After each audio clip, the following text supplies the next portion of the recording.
Hello' everyone. আজি মই কোনো ধৰণৰ মই দিনটোৰ ভিতৰত কি কৰিছোঁ তেনেকুৱা ধৰণৰ ভিডিঅ' দিয়া নাই। মই আজি এটা লৈ আহিছোঁ ৰেচিপি ভিডিঅ'।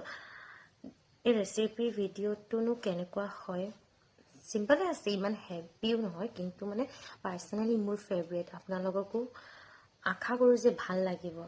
আৰু যদি ভিডিঅ'টো ভাল লাগে বা ৰেচিপিটো ভাল লাগে তেতিয়াহ'লে লাইক, কমেণ্ট আৰু শ্বেয়াৰ কৰিব। আৰু ইউটিউবত চাই থকাসকলে ছাবস্ক্ৰাইব কৰিব।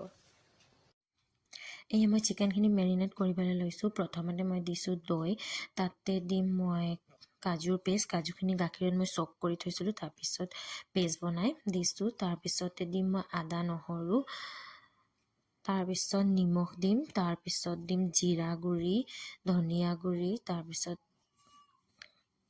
জালুকৰ গুড়া। সকলোবোৰ সানি মই প্ৰায় 4-5 ঘণ্টা ফ্ৰিজত মেৰিনেট কৰি ৰাখিছিলোঁ। সেয়া এইদৰে ধুনীয়াছে সেয়া দেখিলে নহয়। তাৰপিছত কেৰাহীখন লেতেৰা নহয় দেই, আগত ভাজিছোঁ বুলি এনেকৈ হৈ গৈছে। ভাজি মেলি পিঁয়াজখিনিও মই গল্ডেন ব্ৰাউনলৈকে ভাজিম। তাৰপিছতে দিম চচ, আদা নহৰু একদম নামমাত্ৰ, আৰু মেৰিনেট কৰি বাচি যোৱা যোনখিনি গ্ৰেভি সেইখিনি।